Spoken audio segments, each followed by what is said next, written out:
আপনি একটা জিনিস খেয়াল করবেন, কিন্তু আমাদের ইসলামিক, আমি দর্শকদেরকে সরাসরি মন থেকে বলতে পারি, বাংলাদেশে যত হইচই, যত যা কিছু নিয়ে দ্বন্দ্ব বিবাদ থাকুক না কেন, বাংলাদেশে ইসলামিক নাশিদ আর্টিস্ট যারা আছে প্রত্যেকে এক সুতায় গাঁথা, এক সুতায় গাঁথা, একটা ছোট্ট পরিবার, এক সুতায় গাঁথা, দেখা হবে শুধু তা না, একজন টান দিলে আরেকজন দৌড়ে চলে আসে, সেটা যে অঙ্গনের হোক না কেন। এই জায়গাটাতে যদি আমরা একমত হতে পারতাম, আমরা তো একমত হতে পারছি না অনেক ক্ষেত্রেই, এটা তো কিয়ামতের আলামত। আপনি যে একটা উত্তরই, আপনি যেটা প্রশ্ন করেছেন একটাই উত্তর, এটা কিয়ামতের একেবারে শেষ মুহূর্তে, পৃথিবীর শেষ মুহূর্তে আমরা অবস্থান করছি, অবশ্যই অপূর্ণ হয়ে যায়। এবং মানে যতটা মানে জেনারেল লাইনের মানুষ এখন অনেকে নাস্তিক হয়ে যাচ্ছে, প্লাস হচ্ছে এই জেনারেল লাইনের মধ্যেই আপনার ইসলামের ছিটাফোঁটাও অনেক ক্ষেত্রে প্রবেশ করতে পারে না। মনের না কথাগুলো বলতে পারা, জীবনের স্মৃতিগুলো ধরতে পারা, মনের না কথাগুলো বলতে পারা, জীবনের স্মৃতিগুলো ধরতে পারা, দুঃখ ব্যথা হাসি আনন্দ ভাগ করে নাও অল্প, জীবনের গল্প, জীবনের গল্প, জীবনের গল্প। আসসালামু আলাইকুম ওয়া রাহমাতুল্লাহি ওয়া বারাকাতুহু। সুপ্রিয় দর্শক, যে যেখান থেকে যুক্ত হয়ে দেখছেন, রূপ বাংলাদেশ নিবেদিত জীবনের গল্প, স্পন্সর হিসেবে রয়েছে মালাবিস। আপনাদের এই সুন্দর আয়োজনে স্বাগত জানাচ্ছি আমি ওবায়দুল্লাহ তারেক। ইতিমধ্যেই দেশের প্রথিত যশা সাংস্কৃতিক ব্যক্তিত্বদের জীবনী শুনে আপনারা অনুপ্রাণিত হয়েছেন এবং আশা করছি অনেক কিছু জেনেছেন এবং সেই আলোকে নতুন আঙ্গিকে আবারও জানবার সুযোগ আপনাদের হচ্ছে।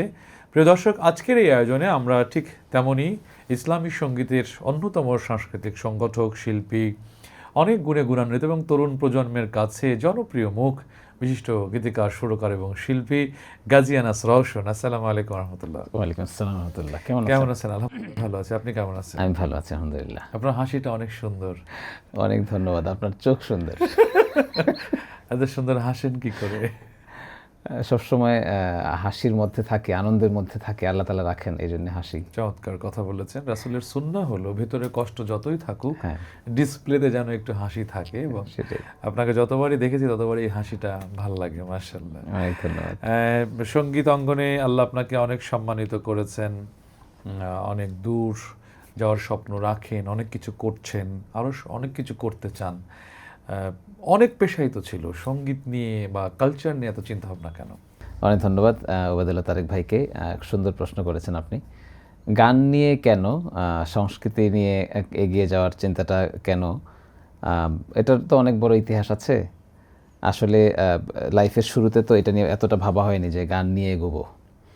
তো একটা সময়ে এসে সংস্কৃতি নিয়েই পরিপূর্ণ এগিয়ে চলা, এবং এখন সংস্কৃতির মানে এই সাংস্কৃতিক কর্মকাণ্ডের মধ্যে অনেক ডালপালা গজিয়েছে আমাদের। তো এটা মোটামুটি ইতিহাসটা একটু বড়ই। ছোট সময় থেকেই গান নিয়ে সামনের দিকে আগানো, যেটা হয় যে প্রত্যেকেই বলে যে পারিবারিকভাবে একটা মানে টান থাকে গানের প্রতি, যেটা আমারও ছিল। এবং আমার বড় ভাই জাফর সাদিক ভাই সাইমুমের পরিচালক ছিলেন। উনি যখন সাইমুমে কাজ করেন তখন আমি গ্রামের বাড়িতে, আমি মানে এসএসসি তো কমপ্লিট করেছি কুমিল্লাতে। তো ওই সময়টাতে ওনার প্রচুর গান শুনতাম, বা ওনার সুবাদে সাইমুমের প্রচুর অ্যালবামের গান শোনা হতো। আপনি তো বিভিন্ন পেশাতেও ছিলেন, টেলিভিশনেও ছিলেন। আমার কথা হলো যে এখন তো ইসলামী সঙ্গীত, ইসলামী এই কালচার অনেকগুলো সেক্টর, তো সব এখন কমার্শিয়াল একটা স্পেস তৈরি হয়েছে। তো এইটা আপনার কাছে কেমন লাগছে এবং এটাকে কিভাবে ওন করছেন? আমি প্রথম দিকে সাইমুমের সাথে কাজ করা, সেটা সম্পর্কে আপনি জানেন বা দর্শকরাও জানেন। তো সাইমুমের সাথে কাজ করার পরে আমি গান নিয়ে একটু ভালো করে ড্রাইভ দেওয়ার চেষ্টা করি এবং একটু পড়াশোনা করি গান নিয়ে। ওস্তাদ শফি মণ্ডলের কাছে আমি প্রায় 3 বছর মানে কন্টিনিউ আসা যাওয়া ছিল, প্লাস ওনার কাছে ক্লাসিক্যাল চর্চা করি আমি। আর দিগন্ত টেলিভিশনের পাশাপাশি জব করি, ইসলামিক টেলিভিশনে কাজ করি। তো গান নিয়ে ওই সময়টাতে আপনি যেটা বললেন যে একটা সময় অবহেলিত ছিল, তো 2000 থেকেই মোটামুটি আমার গান নিয়ে কাজ করা। কিন্তু 2000-এর পর থেকে আমার 2-3টার মতো অ্যালবাম নিয়ে কাজ করেছি আমি, কিন্তু ওই অ্যালবামগুলো আপনাদের অনেকের কানে পৌঁছায়নি। না পৌঁছানোর কারণ হচ্ছে ওই যে অবহেলার বিষয়টা। এবং যেই জায়গাটাকে খুব বেশি ওন করতাম ওই জায়গাটা থেকে অবহেলা পেয়েছি, যেই জন্য ওইটা নাহলে পরে বলি বলি। তো ওখান থেকে যখন নাকি 2-3টা অ্যালবাম নিয়ে কাজ করা হয়, তখন দেখলাম যে এই অ্যালবামগুলো খুবই পোর কোয়ালিটির কাজ হয় ওই সময়টাতে, এই সেক্টরটাই অবহেলিত ছিল। তো ওইটা থাকার কারণে এই অ্যালবামগুলো খুব বেশি দূর আগায়নি, কারণ কিছু প্রোডাকশন ফার্ম এই অ্যালবামগুলো করতো।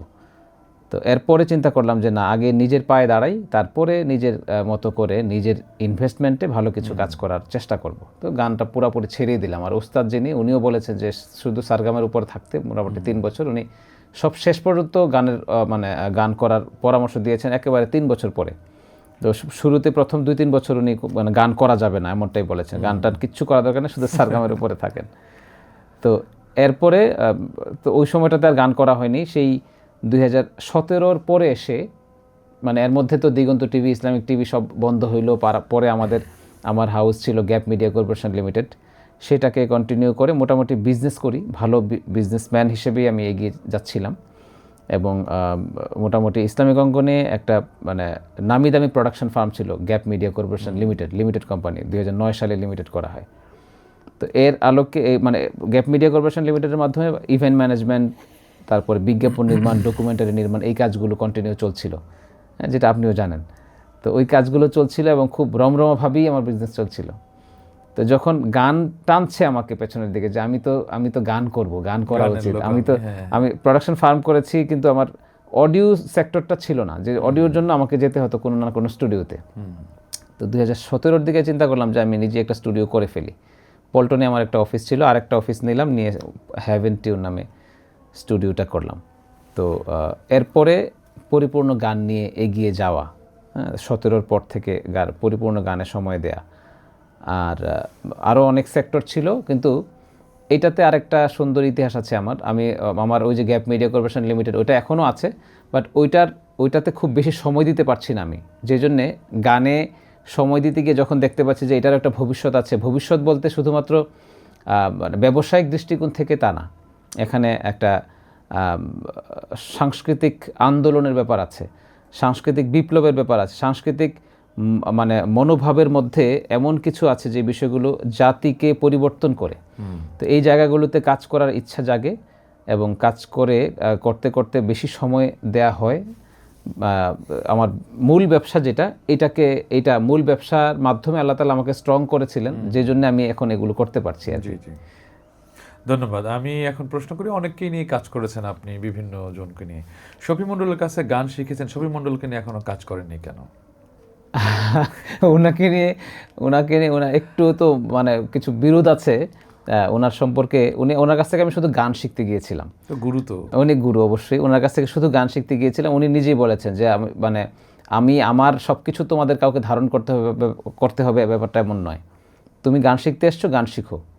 আর যদি ওনার মন মাইন্ড বা ওনার জায়গাতে উনি ঠিকঠাক,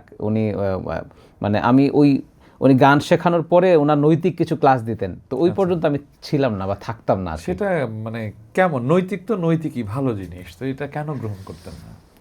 এটা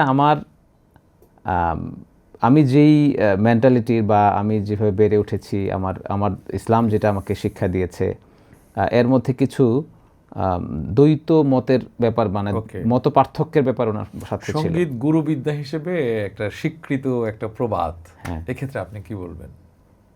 অবশ্যই গুরুমুখী বিদ্যা। তাহলে গুরুমুখী বিদ্যা সঙ্গীতটা, তো সঙ্গীত আমি ওনার কাছ থেকে নিয়ে এসেছি আর কি, গুরুর কাছ থেকে। 2017-র পরে উনি আমাকে একদিন নক করলেন। তো যখন আমি গান শিখি 2004-05-এর দিকে, তখন উনি ভারত থেকে বাংলাদেশে আসেন, অনেক বছর পরে বাংলাদেশে আসেন, এবং একটা মেস বাসা ছিলেন মোহাম্মদপুরে, এটা পেছনে, পিলখানার পেছনে।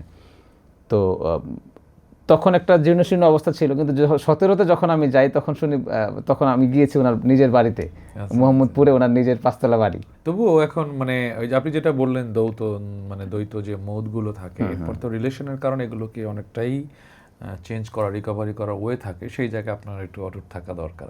অবশ্যই। গান শিখতে গিয়ে জাফর সাদিক ভাইয়ের কথা এসছে, ওই জায়গাতে একটু বলি, যদি আপনার প্রশ্নটা ছিল যে ওনার সাথে কাজ করা হয়নি কেন। যদি রিলেশনের জায়গাটা আমার খুব স্ট্রং থাকতো, তাহলে ওনার সাথে অনেক কাজ করা হতো। জি, জাফর সাদিক ভাইয়ের কাছে গান শিখেছেন, মানে মূলত জাফর সাদিক ভাই না অন্য কেউ বা পারিবারিকভাবে কে মূলত হাতে খড়ি দিয়েছিল? হাতে খড়ি তো জাফর ভাই। ওকে, তার সাথে কখনো কোনো মানে ফ্রিকশন তৈরি হয় নাই চলতে ফিরতে মতের, বা ভাই ভাই তো কখনো একটু ঝগড়া লাগা বা রাগ যাই? সেটা তো টুকটাক থাকেই, সেটা তো আছেই, থাকবেই, আচ্ছা, আবার ঠিক হয়ে যায়। জাফর সাদিক ভাইকে আমি গানে দেখিনি আপনার ইয়ে থেকে, কেন প্রোডাকশন থেকে? না, আছে তো। আছে না? হ্যাঁ, জাফর ভাইয়ের গান হেভেন টিউরে বের হয়েছে, মানে ইমিডিয়েট বের হয়েছে নাকি? ইমিডিয়েট বের হয়েছে। এর আগে ওনাকে নিয়ে লাইভ করেছি আমি। এর আগ থেকে তো উনি গান করে না, গান থেকে তো উনি একটু পিছিয়ে গিয়েছেন। এরপরে উনি যখন মানে আমার কাছে ইচ্ছা পোষণ করলো যে আমি গান করতে চাই, তখন এই যে মোটামুটি মাস 6 আগে উনি একটা গান স্বাধীন বাংলা বেতার কেন্দ্র এই গানটা বের করেছেন তিনি। আর যদি জানতে চাই এভাবে যে জীবনে চলতে ফিরতে সঙ্গীত হোক বা কষ্টের কোনো স্মৃতি আছে কিনা? কষ্টের সেটা স্মৃতি কি কাছের মানুষ দিল, বা প্রোগ্রামে গিয়ে পেলেন, বা যাদেরকে খুব বেশি বিশ্বাস করেন তারাও দিল, মানে আপনার কোনো কষ্টের স্মৃতি আছে কিনা? আসলে কষ্টের স্মৃতি আপনি যে 3টা বিষয় বলেছেন, এই 3টা বিষয়ে কষ্টের স্মৃতি প্রচুর আছে, কিন্তু এই কষ্টের স্মৃতিগুলোকে আমি হাসতে হাসতে উড়িয়ে দিই, তো এই জন্য আমি এগুলোকে সামনে আনতে পছন্দ করি না। ওকে, প্রোগ্রাম করতে গিয়েছেন, হয়তো আশানুরূপ সম্মানই পান নাই, বা আশানুরূপ যেই ভালোবাসাটা দেওয়া দরকার সেটাও পান না, এরকম হয়েছে কখনো? অবশ্যই। এমন ভাবে বললেন যে মনে হচ্ছে অনেক হয়েছে, আসলে কি তাই? অনেক হয়েছে, মোটামুটি হয়েছে, খুব বেশি না তো, মোটামুটি হয়েছে। আবার কিছু অনেক কিছু ভালোবাসাও তো অনেক পেয়েছেন, ভালোবাসা, বাহ, মানে ওই তুলনায় ভালোবাসার লেভেলটা অনেক মানে বেশি। 100 আর 5 এমন একটা ব্যাপার আছে। জি জি জি জি। ভালোবাসার লেভেলটাই বেশি ছিল আলহামদুলিল্লাহ। সঙ্গীতের জন্য কাকে বেশি ফলো করেন? কার গান আপনার বেশি ভালো লাগে, বা কাকে আপনি মোটামুটি এটা ফলো করে চলছেন? বাংলাদেশের সেটা প্রেক্ষাপটে বাংলাদেশে তো অবশ্যই বলতে হবে, এরপরে বাইরে যাবেন, দেশকে অস্বীকার করে তো। বাংলাদেশে আমাদের আমরা যারা গান করি, আমাদের বাংলাদেশে ইসলামী নাশিদ নিয়ে যারা কাজ করেন, তার মধ্যে আমাদের মানে কাউকে বাদ দিয়ে বলা হয়ে যাবে, হ্যাঁ, সবগুলো নাম বলতে হবে। একজনকে তো বলতে হবে, আপনি তো আর মানে গান তো আসলে একজনকে ফলো করেই হয় না, অনেকের গান না শিখলে সুরের স্বাদ পাওয়া যায় না, শুনতে হয় সবার গানই শুনি। একজনকে আপনি আজকে কোট করবেন যে আমি এই লোকটাকে মোটামুটি শেখে?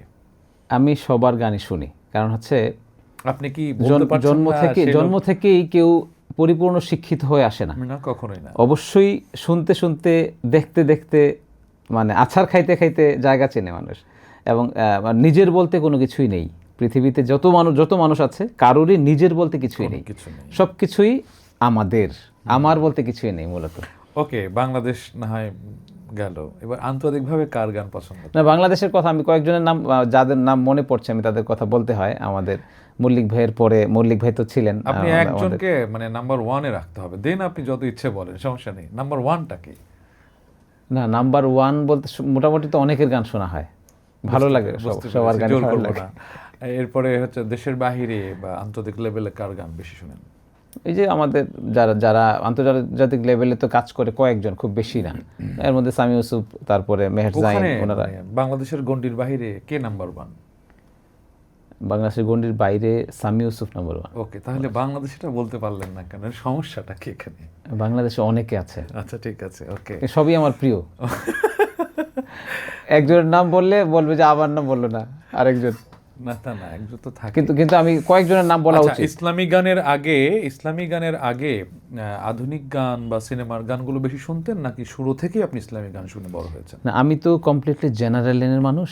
আমি তো কলেজ ইউনিভার্সিটিতে পড়াশোনা করে এসেছি, যেহেতু আমি অবশ্যই আধুনিক গান শোনা হতো, আধুনিক গান গাওয়া হতো, কিন্তু মানে গাওয়া হতো বলতে আমি হয়তো গুনগুন করতাম আর কি, কিন্তু আলটিমেটলি আমি কখনো মানে অপসংস্কৃতির সাথে কখনো সম্পৃক্ত হওয়ার সুযোগটাই আমার হয়নি। যেমন আমি এসএসসি করলাম গ্রামে, ঢাকায় এসেই সাইমুমের আশেপাশে ছিলাম। সো সাইমুম মানেই একটা সংগঠন, এবং সেই নীতি নৈতিকতার আদলে পরিচালিত, আপনি নিজেও জানেন, নিজেও ছিলেন। সো ওই জায়গাতে মানে একটা গণ্ডির মধ্যে বড় হওয়া, ওই গণ্ডির মধ্যে বড় হওয়াটাই ছিল এটা আমাদের জীবনের অনেক বড় পাওয়া। কারণ হচ্ছে এই জায়গাটাতে মানে আমি এই জায়গাটার কৃতজ্ঞতা প্রকাশ করে হয়তো শেষ করতে পারবো না, যে এই গণ্ডিটা আমাকে কি শিখিয়েছে। এগুলোটা না ছুঁইলে তো জীবনটাই আসলে অপূর্ণ হয়ে যায়। অফকোর্স অবশ্যই অপূর্ণ হয়ে যায়। এবং মানে যতটা মানে জেনারেল লাইনের মানুষ এখন অনেকে নাস্তিক হয়ে যাচ্ছে, প্লাস হচ্ছে এই জেনারেল লাইনের মধ্যেই আপনার ইসলামের ছিটাফোঁটাও অনেক ক্ষেত্রে প্রবেশ করতে পারে না। ইভেন আমি আজকে একটা ইউনিভার্সিটির সামনে দিয়ে যাচ্ছিলাম, একটা মুসলমান অধ্যুষিত দেশ, আমি কতবার যে মানে আস্তাগফিরুল্লাহ পড়েছি, একটা ইউনিভার্সিটির সামনে দিয়ে আমি যাচ্ছি, মানে এই যদি হয় আমাদের দেশের অবস্থা ভয়ঙ্কর, প্রজন্মটা খুবই ভয়ঙ্কর। যাই হোক, সেদিকে আমি যেতে চাই না। আমার খারাপ লেগেছে যে 90-92% মুসলমানের দেশ, সেখানে আমি আমার মানে একটা ইউনিভার্সিটির সামনে দিয়ে যাচ্ছি, তাদের পোশাক পরিচ্ছন্ন এত খারাপ যে আমি চিন্তা করছি এটা কোন দেশ, এটা কি মানে ভয়ঙ্কর অবস্থা। যাই হোক, সেটা বর্ণনা না করি। আপনার কাছে আমি এবারে জানতে চাই যে যেটি আপনি বললেন যে আধুনিক গান আপনাকে টাচ করে নাই বা ওই অপসংস্কৃতি টাচ করে নাই, কিন্তু একটা সময় আমাদের ইসলামিক নাশিদ বা ইসলামিক গান যাই বলি, এখানে ব্যাকরণগত প্রথা যেটা ছিল এটা ছিল না, এবং আপনিও শরীমণ্ডলের কাছে শিখেছেন। তো সেই ক্ষেত্রে সুরগুলো জানার জন্য তো আসলে আধুনিক যারা তারা ব্যাকরণ মেইনটেইন করেই অফকোর্স। তো এটাকে এখন কেমন মনে হয় আপনার কাছে যে ইসলামিক গানটা এখন ব্যাকরণ মেইনটেইন করে, কিন্তু এখনো সবাই করে না। এটা খুবই দুঃখজনক একটা জায়গা, খুবই দুঃখজনক ব্যাপার। কারণ হচ্ছে ইসলামিক গান করে অনেকে পরিচিত, অনেক মানুষের কাছে, অনেক শিল্পীদেরকে মানুষ পছন্দ করে, কিন্তু তারাও মনে করে যে গানের সারগাম কেন শেখা লাগবে, বা এটাকে হালাল হারামের দিকে টেনে নিয়ে যাওয়া হচ্ছে। কিন্তু আলটিমেটলি আপনি যদি গানের গ্রামার না জানেন, দর্শকের শুনেও তো ভালো লাগবে না। মানে বৈতালিক গান বা মানে বেসুরা গান যেগুলো কানে পীড়া দেবে, সো কানে পীড়াদায়ক গানগুলো আপনি যেই গান গাইছে সে কিন্তু স্টুডিওর দ্বারস্থ হচ্ছে, নির্দিষ্ট একটা স্কেলে তাকে গান গাইতে হচ্ছে, তাহলে সে শিখে স্কেলে গান গাইতে তার সমস্যা কোথায়? এই জায়গাটাতে এখনও ঘাটতি আছে, এবং আশা করি যে এই ঘাটতিগুলো পূরণ হওয়া জরুরি, এবং আশা করি যে আমাদের শিল্পীরা এই দিকে গুরুত্ব দেবেন, যে যারা গান শিখে গান করবেন। যারা এই জায়গায় কথা বলেন তাদের মানে এটা কি মানে ইয়ং জেনারেশন নাকি ওল্ড জেনারেশন? ইয়ং জেনারেশন তো জানে না, ইয়ং জেনারেশন অনেকেই তো বুঝেও না এই জিনিসগুলো, কিন্তু ওল্ড জেনারেশন এটাকে কিছু কিছু ক্ষেত্রে নিরুৎসাহিত করছে, যে না ইসলামিক গান গাইতে গেলে এটা কি মানে খুব বেশি দরকার নেই। এই জন্যই আজকের মানে ইসলামিক সঙ্গীতটা ওই জায়গায় পৌঁছায়নি, এখনো পৌঁছাতে কষ্ট হচ্ছে। অনেক ধন্যবাদ গাজী আনাস ভাই, আমরা খুব চমৎকার কথা শুনছিলাম। আমরা বিরতিতে যাব, বিরতির পর ফিরে এসে আরো কিছু কথা শুনবো। প্রিয় দর্শক, আপনারা দেখছেন সময়ের জনপ্রিয় কণ্ঠশিল্পী হেভেন জুনের সম্মানিত কর্ণধার গাজী আনাস রওশনের কাছ থেকে চমৎকার কথা। আমরা আরো কিছু কথা শুনবো, তার আগে নিচ্ছি ছোট্ট একটি বিরতি। আমাদের সঙ্গে থাকবেন।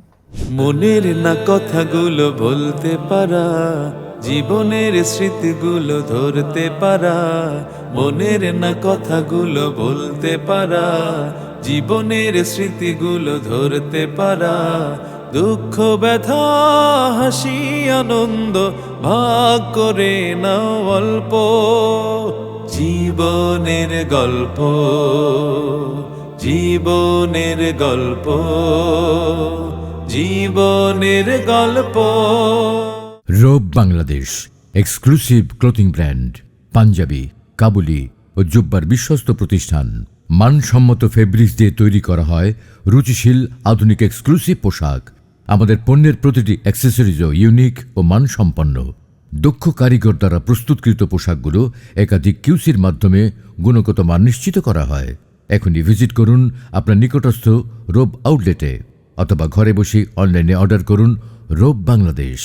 প্রিয় দর্শক, বিরতির পর আবারও স্বাগত জানাচ্ছি রোব বাংলাদেশ নিবেদিত জীবনের গল্প। স্পন্সরশিপে রয়েছে মালাবিস। আমাদের সঙ্গে যুক্ত রয়েছেন জনপ্রিয় কণ্ঠশিল্পী, মিডিয়া পার্সন গাজী আনাস রওশন। ভাইজান, বিরতির পরেও আপনাকে স্বাগত জানাচ্ছি। শুকরিয়া। খুব বেশি কাজ করছেন, অনেক স্বপ্ন দেখছেন। আসলে আপনার জীবনের স্বপ্নটা কি? যেহেতু এখন পরিপূর্ণ সাংস্কৃতিক ব্যক্তিত্ব, এখানে কি স্বপ্ন দেখেন সংস্কৃতি নিয়ে? সংস্কৃতি নিয়ে স্বপ্ন দেখি বাংলাদেশে ইসলামী সংস্কৃতির বিপ্লব ঘটুক। এর জন্যে আমি কি করছি? আমি তো মানে ছোট্ট অনুষ্ঠানে তো অনেক কিছুই বলা যায় না। মানে সাংস্কৃতিক এই জীবনে প্রচুর চেষ্টা করছি এই অঙ্গনের মানুষের জন্য কিছু করা বা সংস্কৃতির জন্য কিছু করার। এর মধ্যে অসংখ্য কাজ আমার চলমান আছে। তার মধ্যে হেভেন টিউনকে ফাউন্ডেশন করার চেষ্টা করেছি। এই যে আপনি লাস্ট যে প্রসঙ্গটা এনেছিলেন যে গান শেখার বিষয়টা, একটা ইনস্টিটিউশন করার পরিকল্পনা আছে এবং এটা একেবারে মানে জয়েন্ট স্টক থেকে registered foundation, heaven tune foundation. তো ওখানেই আমাদের অসংখ্য কার্যক্রমের বর্ণনা দেওয়া আছে যা যা আমরা করব। তো এর মধ্যে অফকোর্স একটা বড় ইনস্টিটিউশন করার পরিকল্পনা আছে নাশিদ নিয়ে বা গান নিয়ে, যেটা ইসলামিক গান অফকোর্স। তো আরও প্রচুর পরিকল্পনা আছে যে ইসলামিক নাশিদকে বা ইসলামিক সংস্কৃতি অঙ্গনকে একটা মানে এমন লেভেলে পৌঁছানোর চেষ্টা করা যেটা ইন্টারন্যাশনালি, যদিও এখন বাংলাদেশে সবচেয়ে বেশি ইসলামিক গান হয় অন্যান্য দেশের তুলনায়। মানে এই গানের জগৎটাতে আপনি জানেন যে বাংলাদেশে সবচেয়ে বেশি হাফেজের দেশ, কিন্তু হাফেজ প্রচুর পরিমাণে বাংলাদেশে এবং পৃথিবীর প্রচুর দেশে গিয়ে সর্বোচ্চ বড় বড় পুরস্কারগুলো বাংলাদেশে নিয়ে আসে। তো এই জায়গাতে ইসলামিক নাশিদেরও একটা বড় জায়গা বাংলাদেশ দখল করে নিয়েছে। এখানে এটা আরও খুব সহসায় এটাকে প্রসারিত করা যেত, কিন্তু আপনি জানেন যে এখানে টিমওয়ার্ক বলি বা ধরেন আপনি স্টুডিও যারা মালিক পক্ষ অথবা শিল্পী সংগঠন, এখানে আলাদা আলাদা সংগঠন হয়ে যাচ্ছে, কিন্তু সবাই এক হতে পারছে না কেন? এটা আসলে খুবই দুঃখজনক। এটার জন্যই চেষ্টা করে যাচ্ছি আসলে। আপনি জানেন ইতিমধ্যে এরকম 2-3 বার চেষ্টা করার উদ্যোগ নেওয়া হয়েছে, কিন্তু টেকে না টেকার কারণটা কি? না টেকার আপনার কাছে পার্সোনালি কি মনে হয় যে এই কারণে হয়তো টিকে না কেন? আমরা এক মনের মানুষ হতে পারছি না। এটা মানে যতদিন পর্যন্ত এমনটা থাকবে আমাদের মানে এগিয়ে যাওয়াটা খুব কঠিন হবে। তো এইটাতে কারণটা কি প্রশ্ন করলে, তো কারণ বাংলাদেশের প্রেক্ষাপট, বাংলাদেশের মানুষের মানসিকতা, একটা মানসিকতা নির্ভর করে কিন্তু পারিপার্শ্বিক অনেক কিছুর উপরে। সো বাংলাদেশে জনসংখ্যা মানে বহুল একটা ব্যাপার, তারপরে হচ্ছে যে মানুষের মানে মৌলিক চাহিদাগুলোর ব্যাপার, যে যেদিকে এগিয়ে শান্তি পাচ্ছে, যে যেদিকে এগিয়ে তার নিজের চাহিদা পূরণ করতে পারছে, সে চেষ্টা করছে হালালটা খোঁজার চেষ্টা করছে। যাদের নৈতিক দিকটা একটু স্ট্রং আছে তারা হালালটা খোঁজার চেষ্টা করছে, কিন্তু মানুষ বেশি এবং একটু ভালো থাকার চেষ্টা সবাই করে। তার মধ্যে মানে এই জিনিসটা ফিল করে খুব কম যে আল্লাহ তাআলা কিন্তু দাওয়াতকে ফরজ করে দিয়েছেন। নামাজ রোজার মতো কিন্তু ওইটা একটা ফরজ ইবাদত, যে আপনি ভালো আছেন, আপনি জান্নাতে যাবেন, আপনি কিন্তু একা জান্নাতে গেলে চলবে না, আপনি জান্নাতে নিয়ে যেতে হবে। পাঠানো হয়েছে দায়িত্বটা দিয়ে, সামষ্টিকভাবে পাঠানোই হয়েছে দায়িত্বটা দিয়ে, যে আপনি একা গেলে হবে না। আপনি একা নামাজ পড়লে যা সওয়াব তার 27 গুণ বেশি সওয়াব হচ্ছে আপনি জামাতে নামাজ পড়লে। এবং এখানে একা পড়লে আপনি মুক্তি পাবেন এমনটি বলা হয় না, কারণ আপনার পাশের জনকে আপনি বলেন। নামাজ পড়তে বলা হয় নাই, কায়েম করতে বলা হয়েছে। তো আমি যেটা বলছি যে যেহেতু এটাই বলা হয়েছে, কিন্তু এখানে ধরেন ইসলামিক অনেকগুলো পার্ট হয়ে আছে, কালচারেও বিভিন্ন পার্ট হয়ে আছে। এই জায়গাটাতে যদি আমরা একমত হতে পারতাম, আমরা তো একমত হতে পারছি না অনেক ক্ষেত্রেই। এটা তো কিয়ামতের আলামত। আপনি যে একটা উত্তরই আপনি যেটা প্রশ্ন করেছেন, একটাই উত্তর, এটা কিয়ামতের একেবারে শেষ মুহূর্তে, পৃথিবীর শেষ মুহূর্তে আমরা অবস্থান করছি। আমরা চেষ্টা করে যাচ্ছি, আল্লাহ তাআলা সফল করলে আল্লাহ তাআলা করবেন। আমাদের ইসলামেরই অসংখ্য দল, অসংখ্য মত, অসংখ্য পথ।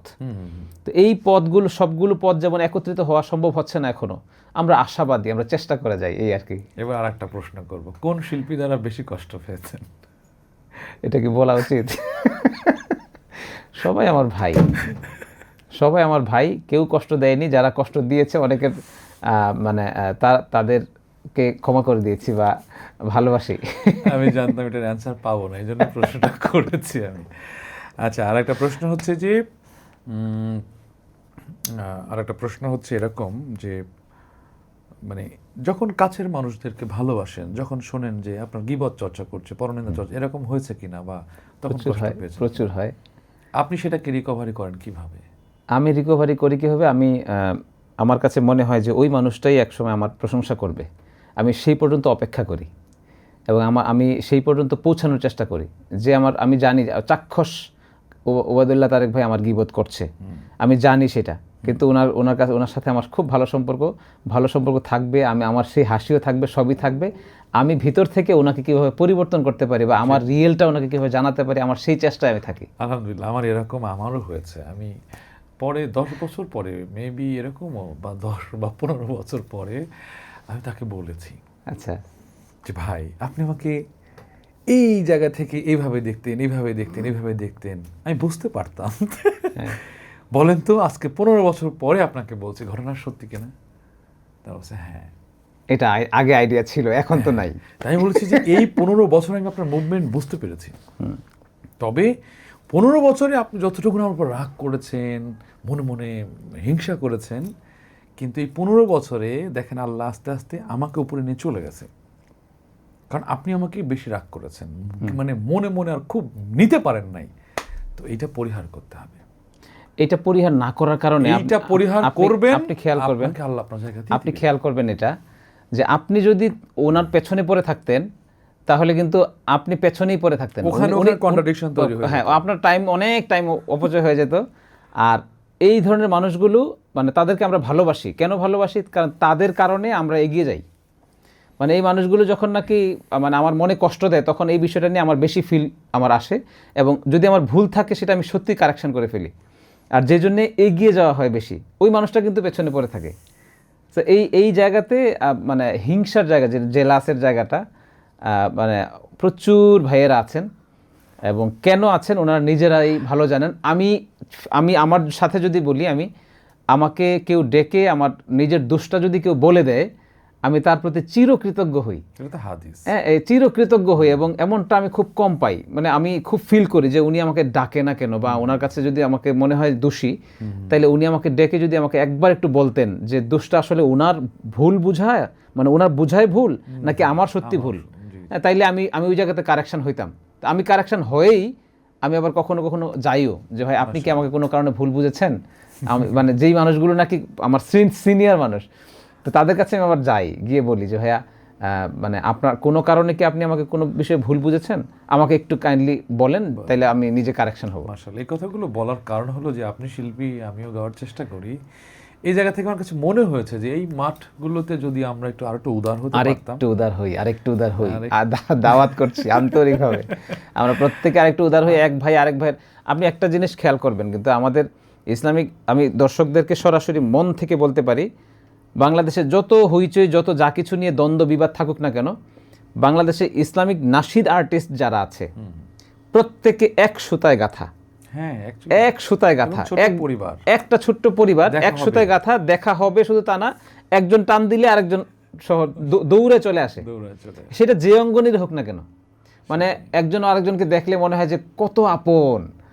এই জায়গাটাতে কিন্তু আমরা খুব মানে একমতের এক পথে। আর এই যে আমরা চর্চাটা করি, এটা শয়তানের ওয়াসওয়াসা। এখানে আমরা অ্যাকচুয়ালি শয়তানের ওয়াসওয়াসাতেই পড়ে যাই, কিন্তু আসলে আমাদের পরিবারটা খুবই ছোট, সবসময় কম বেশি দেখা হয়ে যায়, কিন্তু শয়তান আমাদের ধোকায় ফেলে মাঝে। এই জায়গাটা হ্যাঁ, একটু স্বার্থের কিছু ব্যাপার থাকে। জি জি, এটা তো শয়তানের এজেন্ডা নিয়ে আসছে, সে বাস্তবায়ন করবে। স্বার্থটা এখানে যুক্ত হওয়ার পরেও আবার একটু, যেমন আমরা যদি আমাদের পূর্বের যারা সিনিয়র ছিলেন, তারা কিন্তু রিলেশনশিপটা অনেক গভীর ছিল, এবং তারা এটাকে ওন করতো সোয়াবের নিয়তে, এটাকে আল্লাহর সন্তুষ্টির জন্য কাজ করতো। পরবর্তী সময় কমার্শিয়াল স্পেস তৈরি হওয়াতে যখন এখানে স্বার্থ যুক্ত হয়ে গেল, দেন তখনই এখানে এই জেনারেশনের ভেতরে একটা কন্ট্রাডিকশন তৈরি হয়েছে। কিন্তু সিনিয়রদের মধ্যেও আমি, এটা আমার যদিও কষ্ট আর কি, এটা মানে বলে ফেলি একটু, সেটা হচ্ছে যে মানে নাম তো বলবো না কখনোই, সেটা বোম মারলেও বলবো না, কিন্তু আলটিমেটলি সিনিয়রদের মধ্যে এমন কিছু জেলাস আমি খেয়াল করি। আচ্ছা, যে মানে কি দরকার সেটার, আপনি আমাকে কাছে টেনে নেন, প্রোডাক্টিভিটি বেশি পাবেন। আপনি আমাকে আপন করে নেন, দেখবেন যে আপনার সব কথা আমি শুনছি। আপনি আমাকে কাছে টেনে আপনার কি করতে হবে আপনি সেটা বলেন, ফি সাবিলিল্লাহ ইচ্ছা মতো করে যাব। কিন্তু আপনি কাছে টানছেন না, আপনি দূরে এক ঘোরা করার চেষ্টা করছেন, তাও পারছেন না। আপনি দেখছেন যে এই প্রতিষ্ঠান বা এই ব্যক্তি এগিয়ে যাচ্ছে, তাকে কি করে টেনে হেঁচড়ে ধরা যায় সেই চেষ্টা দূর থেকে কি দরকার করা, বরং আপনি সহ চলেন, একসাথে পথ চলি। সেটাই, এটা অনেক ভালো, এবং এটাই হওয়ার কথা। গীতিকার সুরকারদের সম্মানের ব্যাপারটা আপনি এটা কথা বলতে পারেন, বা কপিরাইট নিয়েও আপনি চাইলে কিছু কথা বলতে পারেন, যে এই যে গানগুলো কপিরাইট হচ্ছে বা একজন গীতিকার লিখছে, সে কি প্রপার মানে ইয়েগুলো পাচ্ছে, সম্মানগুলো তাকে কিভাবে দেওয়া হয় বা দেওয়া উচিত? আমাদের ইসলামিক গানের যারা গীতিকার, তারা নিজেরা জানে না, অধিকাংশই নিজেরাই জানে না তার রাইট কতটুকু। প্রত্যেক গীতিকারই তো একটা গানের মাদার, মানে সেই গানের জন্মদাতা, এরপরে সুরকার, তারপরে শিল্পী। তবে গীতিকার নিজেই জানে না তার গানের কতটা রাইট তার আছে।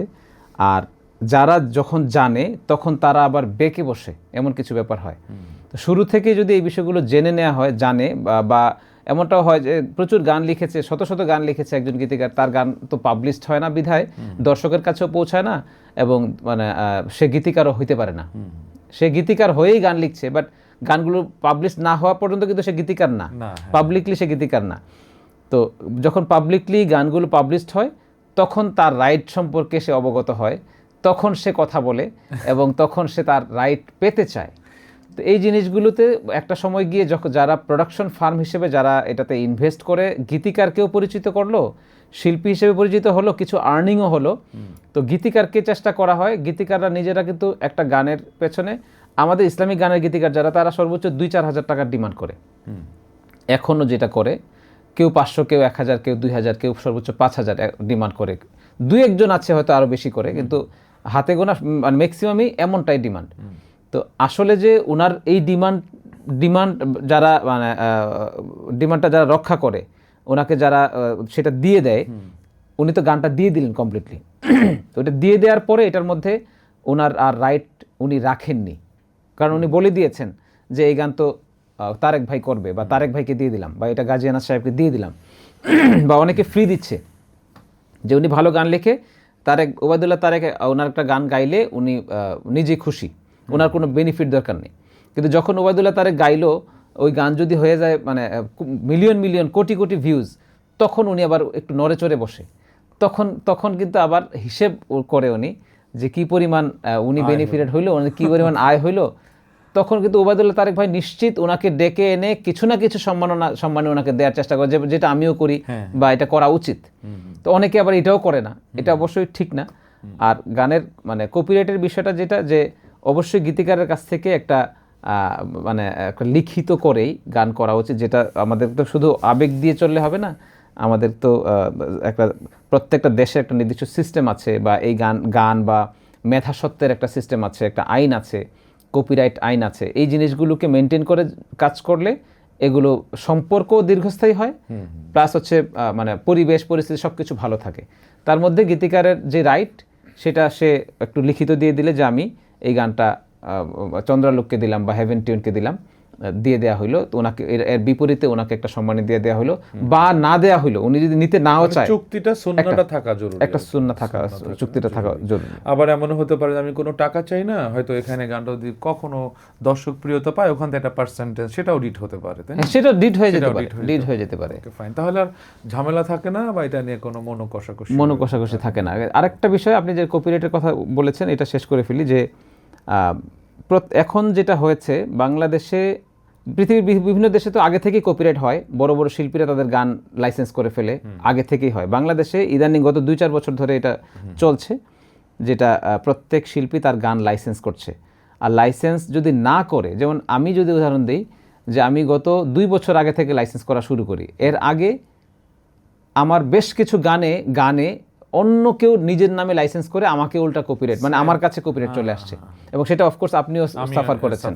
তো আমার গানে, আমার উপরে, আমার চ্যানেলে কপিরাইট আসছে, তখন আমি দেখলাম যে 100-র উপরে গান অন্য কেউ তার নিজের মালিকানায় করে রেখেছে। এখানে কিন্তু একটা অসাধু চক্র আছে যারা এই কাজগুলো করছে। তো এইটা যদি কেউ করে, যে আমার গান অথচ আমি মালিক না, আরেকজন মালিক, তো আমি দর্শক যদি অনেকে মনে করে যে এই লাইসেন্সটা করলে তো দর্শকরা গানটা সেকেন্ড টাইম ইউজ করতে পারছে না, ওখানে কপিরাইট যাচ্ছে। আসলে এটা কপিরাইট না, এটা কপিরাইট ম্যাচ একটা, যেটা নাকি মানে মেধা সত্ত্ব, যেটা রাইট, যেটা ওই রাইটটা আরেকজনের কপি করা হয়েছে, জাস্ট এতটুকু একটা নোটিফিকেশন, এছাড়া এটা কিন্তু ক্ষতির কোনো ব্যাপার নাই। সো এই জায়গাতে অনেকে ভুল বুঝেন, যে জন্যে শিল্পীদেরকে কখনো কখনো বলে যে এই মুখ শিল্পী গান আমি কভার করলাম, কপিরাইট দিয়ে দিল। আসলে কপিরাইট দেওয়ার সময় ওই শিল্পী রাখে না, কিন্তু গানটার মালিকানাটা যেন শিল্পীর কাছে থাকে, বা গীতিকার সুরকারের নিজস্ব নামে থাকে, এই জন্য লাইসেন্স করা হয়। তো লাইসেন্সটা করলে অটো কপিরাইট, মানে যেখানে সেকেন্ড টাইম কেউ ইউজ করলে বা সেকেন্ড টাইম কেউ কভার করলে তার কাছে কপিরাইট যাবে। সে যদি আবার একটু বলে ভাই আমি কভার করেছি, আপনি একটু কপিরাইটটা তুলে দেন, সেটা তুলে দেওয়া সহজ। কিন্তু যদি এটা না করা হয়, লাইসেন্স না করা হয়, তাহলে অন্য কেউ আমার গান অন্যের নামে, গীতিকার সুরকারের নামও ঠিক থাকবে না, আমার নামও ঠিক থাকবে না, ওই গান আরেকজন মালিক হয়ে যাচ্ছে, এবং সেটা এইভাবে করেই দখল করে ফেলা হচ্ছে। এবং ওই জায়গা থেকে আবার আমার নামে গানগুলো আনতে গেলে প্রচুর মামলা মোকদ্দমা অনেক কিছু করে এটাকে আনতে হচ্ছে। এই জায়গাটা কিন্তু দর্শকরা জানে না। জি জি। এই জন্য ভুল বুঝে। অনেক ধন্যবাদ গাজী ভাই। আমরা অনুষ্ঠানের একদম শেষ প্রান্তে চলে এসেছি। আজকের মতো এখানে শেষ করতে হবে। আরো অনেক কথা ছিল, শুনলে ভালোই লাগতো। তো জীবনের গল্প কিন্তু বলা হয়নি। জীবনের গল্প তো শেষ হলো না আর কি। তো ছোট করে এমন কিছু গল্প যেটা বলেননি বা বলতে চান, সেরকম কোনো বিষয়? না, জীবনের গল্পই যেহেতু এটা, জীবন থেকে একটু গল্প করা যেতে পারে। তার মধ্যে আমার জীবনের খুব পাওয়ার যে জায়গাটা, সেটা নিয়ে যদি বলি, আমি তো দিনের খেদমতে কাজ করে যাচ্ছি। ইসলামিক নাশিদ নিয়ে পরিপূর্ণ ঢুকে যাওয়ার পেছনে একটা গল্প আছে, এটা অনেক বড়। এলান গানের মাধ্যমে, এলান গানের বেশ কিছু মানে হিস্ট্রি ঘটেছে, যেটাতে মানে অকল্পনীয় কিছু ব্যাপার ঘটেছিল আমার সাথে, যেগুলো নাকি নর্মালি গানের ক্ষেত্রে ঘটে না কারোর লাইফে। আমার দর্শকরা হয়তো অনেকেই একটু জানে। তো ওই ধরনের বেশ কিছু ঘটনা আমার লাইফে ঘটে, এবং পরিপূর্ণ তখন আমার কাছে মনে হয়েছে যে আমি মানে 30 বছর বয়সেই আমি মোটামুটি ঢাকায় বাড়ি গাড়ি অনেক কিছুর মালিক হই। তো 30 বছর বয়সে ঢাকায় 2 বাড়ি, কুমিল্লায় বাড়ি, এত কিছু আমাকে, বা আমার ব্যাংক ব্যালেন্স ভালো ছিল, ওই যে গ্যাপ মিডিয়া কর্পোরেশন লিমিটেড, ওটা কন্টিনিউ হওয়ার অবস্থায়। তো এত কিছু করার পরে যখন হেভেন টিউন করি, গান নিয়ে আগাই, তখন আমার কাছে মনে হচ্ছিল যে আমি যে একবার ভেবেছিলাম যে নিজের পায়ে মানে পা মজবুত করে তারপরে আমি গান করব, তো সম্ভবত এখানে আমার কিছু খেদমতের জায়গা তৈরি হচ্ছে। আমি হয়তো এই জন্যই আল্লাহ তাআলা আমাকে একটু স্ট্রং করেছেন।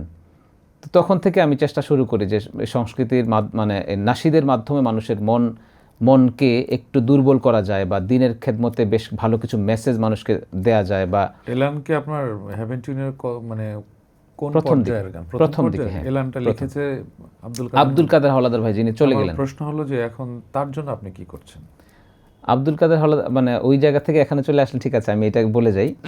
আব্দুল কাদের হাওলাদার ভাই মারা যাওয়ার পরে ওনার জন্য উনি থাকা অবস্থায় ওনার জন্য আমি কিছু করার চেষ্টা করেছি। উনি যখনই আসতেন তখনই ওনার চাওয়া অনুযায়ী ওনার পাশে দাঁড়ানোর চেষ্টা করতাম। উনি অসুস্থ হলেন, তখনও ওনার পাশে দাঁড়ানোর চেষ্টা করেছি যতটুকু সাধ্য ছিল। আর গানের জন্য একটা ভালো সম্মানী ওনাকে আমি দিয়েছি, উনি মানে যখন গান আমাকে দিয়েছিলেন। এরপরে উনি মারা যাওয়ার পরে যখন দেখলাম যে আমি জানাজায় গিয়ে আমি খোঁজ করেছিলাম ওনার পরিবারকে।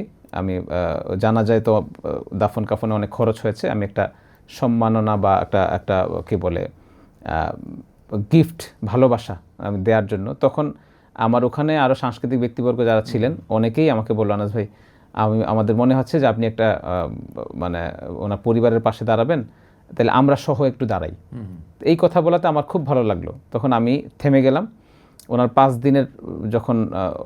দিন হলো একটা দোয়া অনুষ্ঠান করলেন। ওখানে গিয়ে আমরা একত্রে সবাই মিলে মোটামুটি একটা অ্যামাউন্ট আমরা ওখানে তুলে ওনার পরিবারকে আমরা দিয়েছি। এটা আমিও করেছি। আমি তার পরিবারের তার মৃত্যুর পরবর্তী সময় গিয়েছি, সেটা মূল বিষয় না। এখন যে এই পরিবারটার এখন অভিভাবকহীন, তার জন্য এই মুহূর্তে আপনারা কিছু করছেন কিনা? বা আচ্ছা, ওনার পরিবারের প্রতি আমাদের পরিপূর্ণ খোঁজখবর আছে। ওনার একটা ছেলে, একাধিক মেয়ে আছে, মেয়েদের বিয়ে হয়ে গেছে। একটা মেয়ে আছে যে বিয়ে হয়নি, যেটা জব করছে এক জায়গাতে। আর ছেলে, সে ইঞ্জিনিয়ার হিসেবে উত্তরাতে একটা বড় ফার্মে জব করে, 30,000 প্লাস ওনার স্যালারি। তো পরিবার ভালোই চলছিল আগে থেকেই। আব্দুল কাদের হাওলাদার ভাই নিজেই যেহেতু কোনো জব করতেন না, উনি একটু কষ্টে থাকতেন। তো উনি মারা যাওয়ার পরে আমরা দেখলাম যে ওনার পরিবার ভালোই চলছে। আমাদের যতটুকু খোঁজখবর নিচ্ছি, তো পাশাপাশি আমরা মাঝে মধ্যেই খোঁজখবর নেওয়ার চেষ্টা করছি। ভাবির সাথে আমাদের পরিপূর্ণ যোগাযোগ আছে। তো এটা হচ্ছে এলান গানের গীতিকার আব্দুল কাদের ভাইয়ের বিষয়। এই গানগুলোর মাধ্যমে হেভেন টিউন করে আমি পরিপূর্ণ ইসলামিক নাশিদের দিকে ঝুঁকে যাই দিনের খেদমতে, এবং সেটা কন্টিনিউ। পাশাপাশি মাদ্রাসা আছে আমার, দাওয়াতুল হক তালিমুল কুরআন মাদ্রাসা কুমিল্লাতে, যে মাদ্রাসায় এতিমখানা মাদ্রাসা এবং হিফজ মাদ্রাসা 3-4টা বিভাগ আছে। ওখানে 250 প্রায় 300-র মতো স্টুডেন্ট আছে। এটা হেভেন টিউন ফাউন্ডেশনের মাধ্যমে পরিচালনা করছি। তাছাড়াও আমাদের হেভেন টিউনের 12টা শাখা আছে। ইন্ডিয়াতে একটা শাখা আছে, শিকাগোতে একটা শাখা আছে, আর বাংলাদেশে বাকি 10টা শাখা আছে। এই প্রত্যেকটা শাখার মাধ্যমে প্রায় 3000-এর মতো শিল্পী আছে, তারা কাজ করছে, ছড়িয়ে ছিটিয়ে আছে। তো ইসলামিক নাশিদ জগৎটাকে সমৃদ্ধ করার মূলত এই কাজগুলো করে যাচ্ছি। আর ব্যক্তিগতভাবে আমার জীবনের গল্প যদি বলতে চাই, আমার খুব ভালো লাগার কিছু মুহূর্ত, এই যে মানে অনেকে এই অনুষ্ঠানে এসে কষ্টের মুহূর্ত প্রকাশ করে, আমার খুব ভালো লাগার মুহূর্ত, এবং বলতে পারেন এটা কষ্টেরও মুহূর্ত। এটা ভালো লাগা থেকে অনেকে কষ্ট পায় না, ওই কষ্টের মুহূর্ত সেটা হচ্ছে যে আমি আমার পরিবারের 10 ভাই বোনের সবার ছোট, ভাইদের মধ্যে সবার ছোট আমি। এবং আমি আমার জীবনে আল্লাহর কাছে যা চেয়েছি এখন পর্যন্ত আল্লাহ তাআলা কোনো কিছুই আমাকে ফিরিয়ে দেননি। এটা আমিও বলি, আমার কোনো অপূর্ণতা নেই। হ্যাঁ, কোনো কিছুতে আল্লাহ তাআলা আমাকে অপূর্ণ রাখেননি। আমার আব্বা আম্মা চেয়েছিলেন উমরা করবেন, আব্বা আম্মা দুজন একসাথে, সেটা এখন থেকে হেভেন টিউন করার আরও 2 বছর আগ, মানে 15-16 দিকে। ওই সময়ে কিন্তু আমার অবস্থা আরও ভালো ছিল হেভেন টিউন করার আগে। হেভেন টিউন করার পরে ভালো না বলছি না, হেভেন টিউন করার পরে আমি নিজেকে বিলিয়ে দিয়েছি। এর আগে কিন্তু আমি বিজনেসম্যান ছিলাম। তো ওই সময়টাতে আব্বা আম্মা উমরা করতে যাবেন, আমি সবার ছোট সন্তান, আব্বা আম্মার সাথে আমি উমরা করতে যাই, এবং সেই হেরেম শরীফের সামনে আব্বা আম্মার দুজনের পায়ে মাথা রেখে আমি তাদের কাছে দোয়া চেয়েছিলাম। এই বিষয়টা আমাকে আনন্দও দেয়, আবার কাঁদায় মাঝে মধ্যে, আনন্দের কাঁদা। আব্বা আম্মা কি আছেন? আব্বা আম্মা এখনও আছেন, আলহামদুলিল্লাহ। আব্বা আম্মা এখনও আছেন। আমাদের পরিবারের টোটাল সম্পত্তি মাদ্রাসা, যেটার কথা বললাম, এই মাদ্রাসাকে ওয়াকফ করে দেওয়া হয়েছে, এবং আব্বা আমাদের সন্তানদের জন্য শুধু দোয়া করে দিয়েছেন। এটা আমাদেরকে গিফট করেছেন, দোয়া গিফট করেছেন। সফলতার পেছনে এই গল্পটাই বড়, এইটা অনেক বড় গল্প। আপনাকে অনেক অনেক ধন্যবাদ, মূল্যবান সময় দিয়ে স্টুডিওতে এসেছেন। আপনার জন্য অনেক অনেক শুভকামনা। আপনাকেও অনেক ভালোবাসা। দর্শক যারা দেখছিলেন, সব কথা তো ছোট্ট সময় বলা যায় না, তার মধ্যে ছড়িয়ে ছিটিয়ে থাকা অগোছালো কিছু বিষয় বললাম। ভালো থাকবেন, আবারও শুনবেন ইনশাআল্লাহ। প্রিয় দর্শক, আপনারা দেখছেন জীবনের গল্প, রূপ বাংলাদেশ নিবেদিত। কো-স্পন্সর হিসেবে রয়েছে মালাভিজ। সুন্দরের আয়োজনে গাজী আনাস রওশন আমাদেরকে চমৎকার চমৎকার কথা শুনিয়েছেন। আশা করছি আপনারা অনুপ্রাণিত হয়েছেন। আজকে এ পর্যন্তই, আগামীতে আবারও দেখা হবে জীবনের গল্পের সাথে। সবাই ভালো থাকবেন, আল্লাহ আমাদের সবাইকে ভালো রাখুন। আসসালামু আলাইকুম ওয়া রাহমাতুল্লাহ। রোব Bangladesh exclusive clothing brand, panjabi, কাবুলি ও জুব্বার বিশ্বস্ত প্রতিষ্ঠান। মানসম্মত ফেব্রিক্স দিয়ে তৈরি করা হয় রুচিশীল আধুনিক এক্সক্লুসিভ পোশাক। আমাদের পণ্যের প্রতিটি অ্যাক্সেসরিজও ইউনিক ও মানসম্পন্ন। দক্ষ কারিগর দ্বারা প্রস্তুতকৃত পোশাকগুলো একাধিক কিউসির মাধ্যমে গুণগত মান নিশ্চিত করা হয়। এখনই ভিজিট করুন আপনার নিকটস্থ রোব আউটলেটে, অথবা ঘরে বসে অনলাইনে অর্ডার করুন রোব বাংলাদেশ। মনের না কথাগুলো বলতে পারা, জীবনের স্মৃতিগুলো ধরতে পারা। মনের না কথাগুলো বলতে পারা, জীবনের স্মৃতিগুলো ধরতে পারা। দুঃখ ব্যথা হাসি আনন্দ ভাগ করে নাও অল্প। জীবনের গল্প, জীবনের গল্প, জীবনের গল্প।